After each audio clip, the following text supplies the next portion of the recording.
Show! Vamos começar a nossa live de hoje. Hoje o tema é muito interessante, né?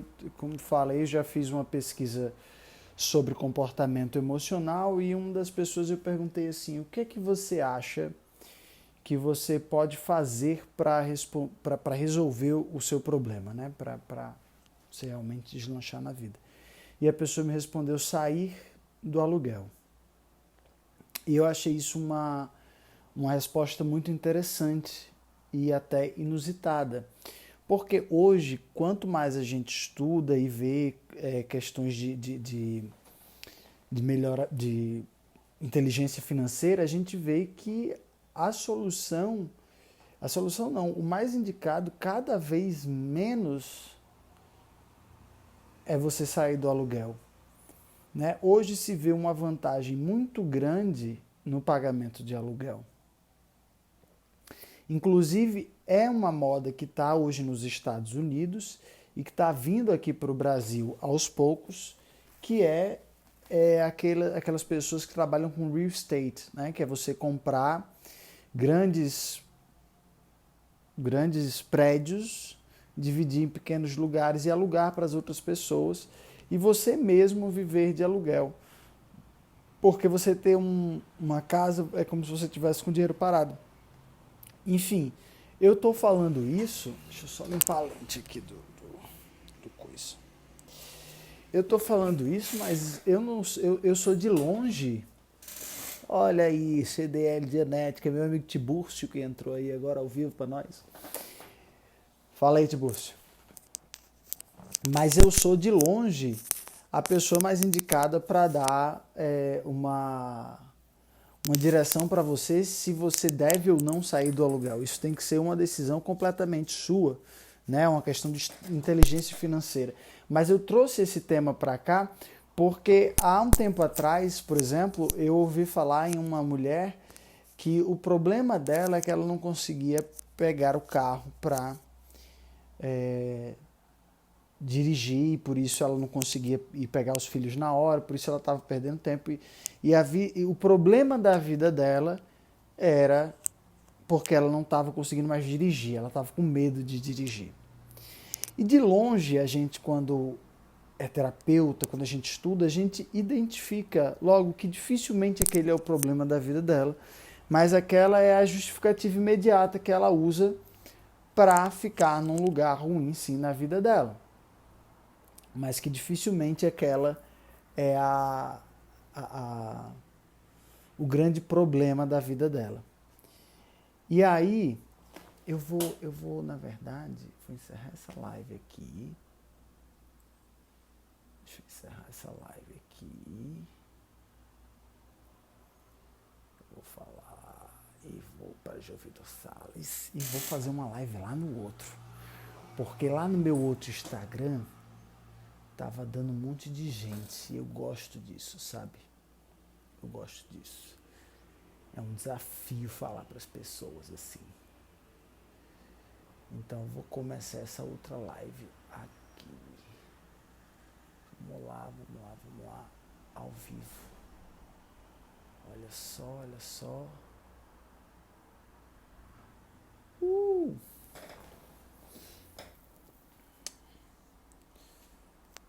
Agora eu tô ao vivo, então vamos falar. Fazer uma live aqui agora no meu outro Instagram, que eu achei esse aqui tem mais gente e é mais interessante falar para várias pessoas. Mas enfim, eu tô aqui contando a história dessa mulher que estava que o problema da vida dela era conseguir pegar o carro para dirigir, para poder deixar os filhos no lugar. E de longe a gente sabia que aquilo ali provavelmente não era o problema dela, era o que ela usava de justificação para continuar numa espécie de inação na vida dela, né? Para não fazer nada, para não tomar responsabilidade de atrás.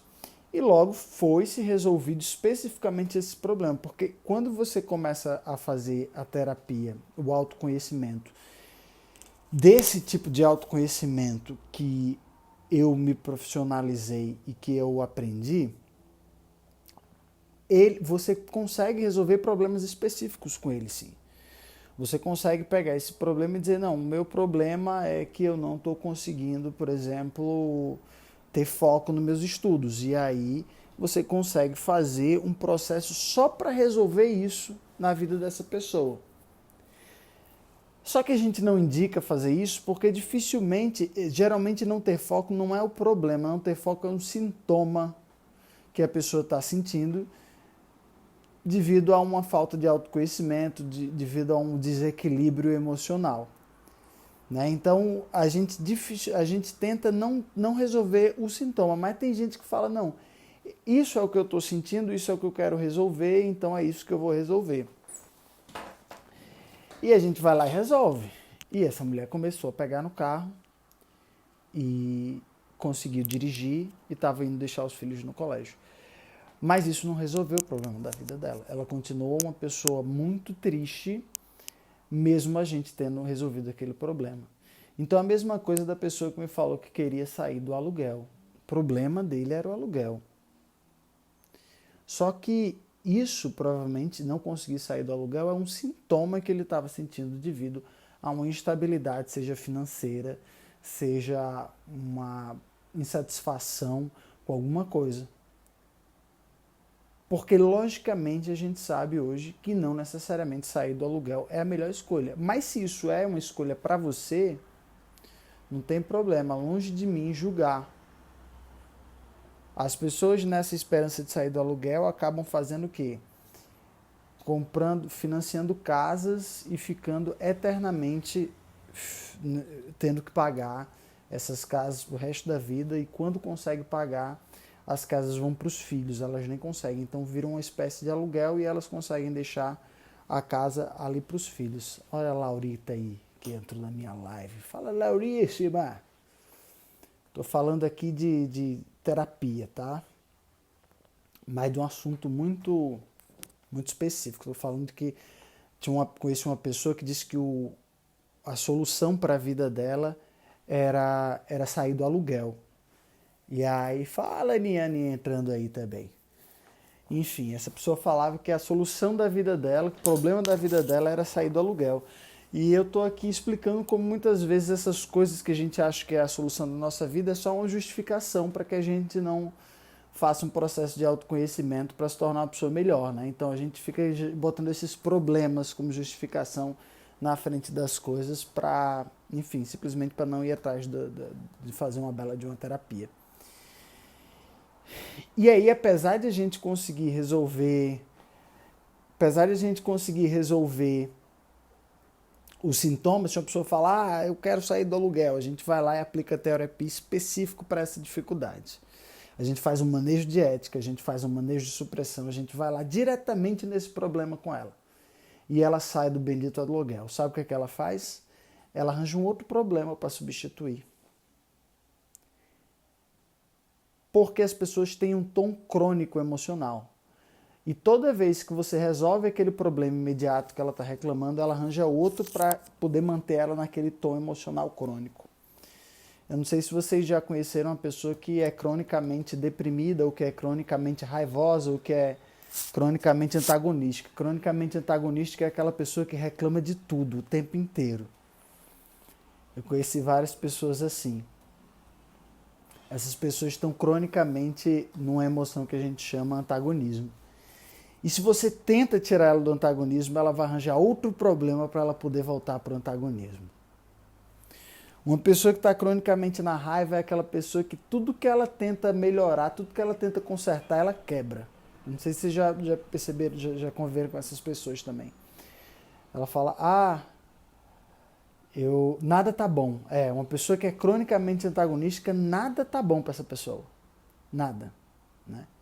Você até consegue subir ela de tom e deixar ela uma pessoa satisfeita por 2 segundos. E depois ela volta a cair nesse antagonismo eterno. Mas a pessoa que está cronicamente com raiva é aquela pessoa que tenta consertar alguma coisa e quebra. Essa pessoa é o caos, assim, porque ela é a destruição. Eu já tive pessoas assim na minha casa também. Queimaram meu móvel com cigarro. Já fizeram tanta coisa, assim, porque tudo que ela tenta melhorar, ela dá um jeito de quebrar. São pessoas que estão emocionalmente presas à destruição, né? Enfim, mas tem como mudar, nada é fixo. E aí uma pessoa que chega para mim e fala, não, a solução da minha vida é sair do aluguel. Eu fico preocupado. Eu fico preocupado porque vão existir instituições que vão vender isso para essas pessoas. As instituições vão vender isso para essas pessoas, vão financiar uma casa para você pagar essa casa em 50 anos. E através de algo que é um sintoma na sua vida, ela vai lhe deixar presa e dificilmente você vai conseguir resolver. Então, para mim, para essa pessoa, eu vou dizer que ela pode estar sofrendo de várias coisas e essas coisas que ela está sofrendo está vindo como justificação na cabeça dela sair ao aluguel. Mas provavelmente, por exemplo, é uma dificuldade em aumentar a renda dela. Né? Ela não consegue aumentar. Bora, Jota! Caralho, Gelmar, faz muito tempo, cara. Só na internet eu consigo encontrar pessoas assim, que fazem tipo um século que não me veem assim. Eu acho interessantíssimo. Aí a Jota vai e entra na minha live, assim, do nada. Fala, Jota. Um cheiro pra você. Tô falando de melhoramento pessoal e de autoconhecimento. E de dinheiro, né? Porque é dinheiro que o povo gosta. Enfim, mas uma pessoa que tá me dizendo que o problema da vida dela é ela conseguir sair do aluguel, eu começo a pensar, não, essa pessoa tá com vários problemas. Ela não tá só com esse problema. Provavelmente ela não tá conseguindo gerar renda para ela. E por isso ela está achando que o aluguel é o culpado da vida dela.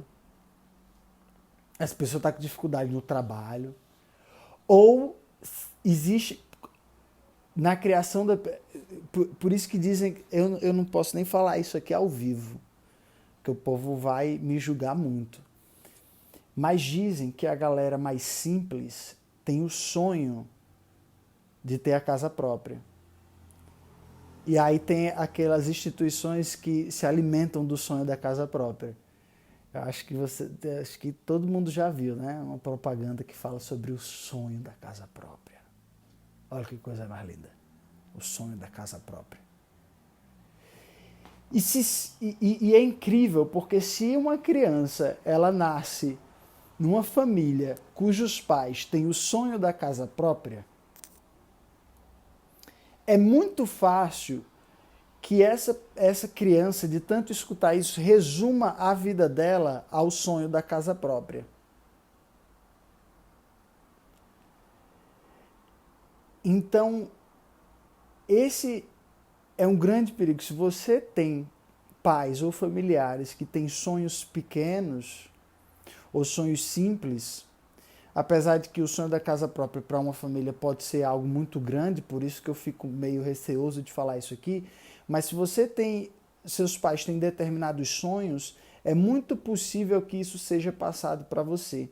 E hoje já está mais do que comprovado que as experiências intrauterinas, eu acho que é esse o nome, ficam registradas na criança.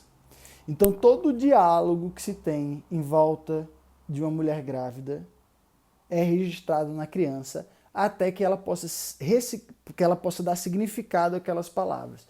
Como assim, João? Mas o feto ele não tem condições de entender o que está sendo dito. Aí eu posso dar o exemplo de como eles faziam registros de música na antiguidade. Eles registravam músicas, sons, num vaso com linhas, igual aquele disco, né? Igual o disco antigo. Aquelas linhas ali são registros de sons, que aí quando você bota a agulha, o som sai. Então você imagina que a criança, quando ela está grávida, ela é como se fosse aquele disco. E o som fica registrado nela. Só que a agulha só vem depois, quando ela aprende o significado de cada palavra. Então não é pelo fato de ela não entender o significado das palavras que ela não registra aquilo, ela registra mesmo sem entender. E depois, quando elas crescem e aprendem o significado das coisas, as coisas ficam ali. Então, se você está lá numa família que tem certos sonhos, como o sonho da casa própria, ou tem outros tipos de sonhos, ou fetiches e desejos, é muito fácil de que isso tenha sido passado para você desde da gravidez dos seus pais. E por isso nós temos pessoas que se dedicam a sonhos dos mais esquisitos por toda uma vida. E tem gente que consegue encontrar uma infelicidade profunda por não ter coisas muito simples. E aí eu jamais estou aqui para julgar o que é simples para as pessoas. O que é simples para mim não necessariamente é o que é o simples para as outras pessoas. Mas existe, se você confia no poder de raciocínio e de razão da mente humana, existe uma lógica nas coisas. Existem coisas que você vê que está um pouco fora de alinhamento dentro das pessoas. Então você se manter uma pessoa infeliz, completamente infeliz, porque você não conseguiu sair do aluguel, é porque está faltando aí o entendimento de fato do que é felicidade. E de como, aonde você busca a felicidade, qual a origem da felicidade e qual a função da felicidade na sua vida, porque a felicidade em si tem uma função na sua vida, gente, do mesmo jeito que a raiva, o antagonismo, a tristeza, o choro, a depressão, a apatia, todas essas emoções têm uma função específica na sua vida, a felicidade também tem uma função específica na sua vida, e ser uma pessoa cronicamente feliz não é a melhor opção também. As pessoas acham que querem ser felizes e que elas têm que ser felizes pro resto da vida e por isso, por não conseguirem sair do aluguel e atingir o sonho da casa própria, elas nunca vão ser felizes. E aí eu posso dizer que isso não é um pensamento lógico para mim quando eu analiso um caso desse tipo. E aí a primeira coisa que eu faço é ver a quantidade de entendimento que essa pessoa tem sobre a função da mente e das emoções na vida dela. Alguns terapeutas nem são muito a favor disso, mas eu sou. Alguns terapeutas, porque assim, a terapia ela tem essas duas vertentes. Eu posso dar um pouco de conhecimento para você e fazer terapia, e eu acredito que dessa forma a sua evolução vai ser muito mais rápida e muito mais estável, mas tem aquele terapeuta que quer só aplicar a técnica sem que você conheça nada sobre a matéria. E funciona do mesmo jeito. O problema é que você pode sempre ficar substituindo os problemas e nunca ter uma estabilidade. E eu, também porque sigo as políticas que são relacionadas ao tipo de terapia que eu aplico, eu sou muito da vertente de que acredita que as pessoas precisam de um pouco de conhecimento para elas poderem receber terapia e estabilizarem o caso. Porque é como Dalai Lama falava sobre a questão da meditação. Ele falava ele falou em um dos livros deles que a meditação sem conhecimento é como tentar escalar uma montanha sem os braços. Então é a mesma coisa para mim com a terapia. Você tentar fazer terapia sem nenhum conhecimento de como a sua mente funciona, por que ela funciona e o que a emoção é responsável nela, é como você tentar escalar uma montanha sem os braços. Você pode até conseguir, mas vai dar muito trabalho. E quando você tiver uma recaída, essa recaída vai ser muito profunda. Imagina essa imagem, né? A pessoa escalando a montanha sem os braços. Imagina que ela desequilibra e cai. Ela não vai cair 2 passos atrás. Ela vai cair uns 3 metros para trás até um lugar que ela não consiga mais cair. É a mesma coisa na terapia. Você faz a terapia sem conhecimento, quando você tiver uma recaída, por você não ter conhecimento que é a base, a sua recaída vai ser muito mais profunda do que uma pessoa que fez essa escalada sempre concomitante com um pouco de conhecimento. Então, a pessoa que fala para mim que ela é infeliz, que o problema da vida dela, a solução para a vida dela, é ela conseguir sair do aluguel, eu escuto, eu respeito, eu faço terapia com ela em cima disso, mas eu sei dentro de mim que dificilmente o problema da vida dela vai cessar quando a gente conseguir fazer ela sair do aluguel. Até porque essas questões financeiras dependem de quem, né? Depende mais dela do que do terapeuta. Mas, claro, eu posso ver ali de cara, numa pessoa que está tendo dificuldades financeiras, uma coisa muito específica na pessoa que está tendo dificuldade financeira é a ética pessoal dela. E eu fiz um outro vídeo explicando sobre essa questão da ética pessoal. quando eu falo de ética pessoal, não falo de moral. Eu não estou falando de moral. Moral aquela que é criada pela sociedade ou aquela que é criada pela igreja. Não estou falando de moral. Eu estou falando de ética pessoal, que é aquela que sua consciência vai caçar você por você estar fazendo aquilo. Isso é uma ética pessoal. E geralmente uma pessoa que está em dificuldades financeiras, existe uma grande probabilidade que ela está fazendo algumas coisas que vão contra os próprios valores dela, coisas que ela sabe que não devia estar fazendo, mas mesmo assim ela está fazendo. Olha meu amigo ali. E aí, meu velho, você tá onde? Você tá no Brasil? Henrique, ó. Aparecem umas pessoas assim que a gente nunca mais viu na vida, né? Henrique entrou agora na live, assim, que nem um fantasma e saiu. Enfim, grande amigo meu também que conheci lá em Los Angeles na época.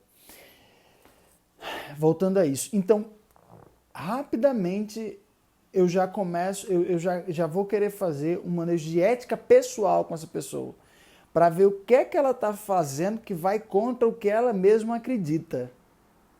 Porque essa é a pior atitude que você pode tomar em relação a você mesmo. É fazer algo que vai contra o que você acredita. Porque você mesmo sabe onde é que está o erro da sua vida. Você mesmo sabe onde é que está o erro da sua vida. O terapeuta entra ali com autoconhecimento só para lhe ajudar a ajustar um pouco as coisas. A fazer você confrontar coisas que você está evitando confrontar. Mas com certeza você já sabe mais ou menos onde é que está o erro da sua vida. E talvez, olha a Clara entrando aí. E aí, Clara, não está mais trabalhando, mulher? Uma hora dessa era de você estar trabalhando. O que aconteceu com aquele trabalho maravilhoso que você fazia que a gente não conseguia nem ensaiar? Um beijo pra você, tá? Tô brincando, seja bem-vindo aí. Oi. E aí, como é que tá por aí? Depois a gente conversa. Tô no meio, tô fazendo uma live aqui sobre autoconhecimento de uma pessoa que veio me falar que a vida dela ia ser resolvida se ela conseguisse sair do aluguel. E eu tô aqui fazendo um vídeo justamente para convencer as pessoas de não caírem nessa, de achar que a sua vida vai se resolver se você sair do aluguel e que é algo que seria tão simples assim. Geralmente o buraco é mais embaixo. Enfim. Onde é que eu estava mesmo? Fui um manejo de ética para ver o que a pessoa está fazendo. Ela mesmo já sabe onde é que ela está errando. De cara, o terapeuta está ali para dar um autoconhecimento para ela, só para ela confrontar aquilo que ela está evitando de confrontar. Né? O terapeuta entra ali com autoconhecimento só para fazer ela confrontar aquilo que ela está evitando confrontar. Todas as vezes que eu venho com manejo de ética, por exemplo, com a pessoa, porque a gente já sabe o que? Se ela está tendo dificuldade financeira, tem alguma coisa que ela está fazendo que vai contra ela mesma, ou tem alguma coisa que ela está deixando de fazer, que ela devia estar fazendo, e que tá trazendo dificuldades para ela. Mas a primeira coisa quando eu faço manejo de ética, na verdade tem duas reações. Ou a pessoa faz assim, nossa, mas eu não faço nada de errado, assim, não que eu lembre. Ou ela vai assim, nossa, se eu começar a escrever aqui tudo de errado que eu faço, eu não vou sair mais da sessão. E na verdade a gente nem quer que você escreva tudo de errado. A gente só quer que você escreva de errado aquilo que você sabe que está lhe atrapalhando naquela coisa específica que você está tentando se tornar melhor, sabe? A gente não precisa que você escreva um livro. É só aquilo que é mais relevante para que você possa confrontar e sentir um alívio. Quando eu faço um escaneamento de ética com você para ver o que você está fazendo com a sua vida que está lhe atrapalhando, não é para lhe julgar, não é para fazer você se sentir mal. Na verdade, é para que você possa ver as coisas que você está fazendo, escrever elas, entender o efeito delas na sua vida e se sentir aliviado. E não se sentir culpado. Essa coisa de culpa Não é com terapia que você, o terapeuta não vai fazer isso com você. O manejo de ética não tem essa função. O manejo de ética tem a função de fazer você sentir um alívio com as coisas, porque assim, você confrontando ou não, as coisas que você faz que vai contra o que você acredita vão lhe perseguir. Na verdade, você confrontando é a única forma delas pararem de lhe perseguir, mas quanto mais você evita, e podem ser coisas simples, vocês não têm ideia de quanto as coisas simples que a gente faz, quando a gente sabe que é meio que errado, isso acaba perseguindo a nossa consciência por muito tempo. E tudo bem, ninguém está aqui para dizer que você tem que ser santo e que você tem que fazer tudo certo. Não, jamais, gente. A gente faz coisas erradas sim, e tudo bem, e vai continuar fazendo pro resto da vida. A gente só tem que começar a escolher as coisas que a gente faz de errado para que não seja coisas que ponham a vida da gente, o financeiro da gente em risco. E às vezes você sair de um aluguel e fazer um financiamento de 50 anos é uma atitude que pode sim pôr a sua vida financeira em risco. Porque você vai ter um financiamento com taxas altíssimas para o resto da vida ali junto com você. Então isso é algo que deve ser analisado com muito cuidado. Por isso que eu resolvi fazer a live sobre esse assunto hoje. Porque o que eu entendo de uma pessoa que fala que vai solucionar a vida se ela sair do aluguel é que ela não está conseguindo enxergar aonde ela vai encontrar inteligência financeira para a vida dela, porque é difícil. Hoje em dia existem muitos livros de inteligência financeira e muitos métodos são vendidos de inteligência financeira e muitas fórmulas para ficar rico são vendidas por aí. E eu nem estou dizendo que elas não funcionam, pode ser que elas funcionem sim. O que eu estou dizendo é que enquanto você está sendo negligente com você mesmo, enquanto você não tem autoconhecimento, autoconfiança suficiente, por mais que essas fórmulas e esses métodos e os livros de inteligência financeira estejam aí, eles não vão funcionar para você. Porque para as coisas que você quer fazer funcionarem para você, você precisa estar com o seu tom emocional, ou seja, você precisa estar com sua emoção, sua energia vital lá em cima. Aí sim você pode embarcar nesses métodos e ler livros de inteligência financeira que você vai enxergar as coisas. Eu, por exemplo, tive acesso a livros de inteligência financeira por muito tempo. Há muito tempo, e não lia eles. Eu não conseguia enxergar como aquele ia me ajudar. E eu estava com a cabeça muito confusa, e eu estava muito angustiado, porque eu queria fazer mais dinheiro, e eu não conseguia fazer aquilo ali. Quando eu entrei num processo de autoconhecimento intenso, assim,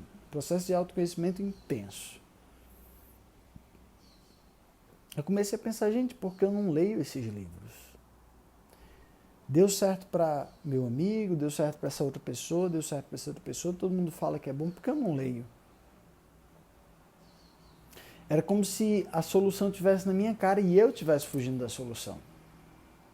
E eu pensei em várias coisas como essas como essas soluções mágicas de sair do aluguel vai resolver minha vida, né? Eu tive vários pensamentos desses, né? A sair do país, porque o problema é o país. Sair dessa casa, porque o problema é a casa. Eu tenho problema em tudo. Mas o autoconhecimento fez com que eu visse que a responsabilidade está nas minhas mãos. E foi essa responsabilidade estando nas minhas mãos que a coisa começou a funcionar melhor, porque aí eu li os livros de inteligência financeira, minha cabeça estava clara, eu já estava satisfeito, eu não tinha conseguido chegar no objetivo de vida ainda que eu queria, né? Eu ainda não estava com aquele objetivo maravilhoso, mas o meu emocional estava mais recuperado. Até porque eu comecei a desvincular isso, eu comecei a dizer, não, meu emocional. Meu emocional não pode estar dependente do meu financeiro. Jamais. Isso vai ser muito prejudicial para mim. Então eu simplesmente desvinculei uma coisa da outra através do autoconhecimento. Mas o autoconhecimento não é porque assim, eu falei de autoconhecimento esses dias com um amigo meu e eu fiquei chocado, porque eu vi que eu não estava explicando bem qual é o tipo de autoconhecimento que eu faço. O autoconhecimento que eu faço, ele é baseado em botões,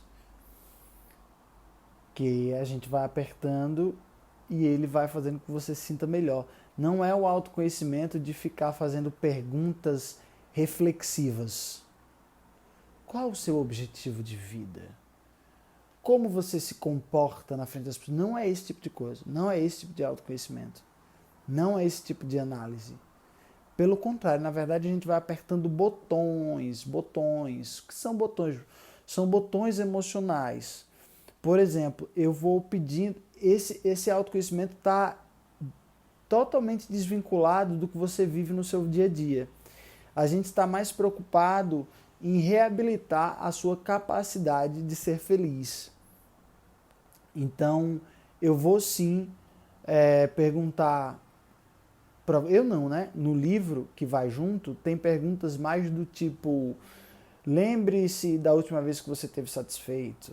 Lembre-se da última vez que você conseguiu... A última vez não, mas lembre alguma vez que você conseguiu comprar algo que você queria muito.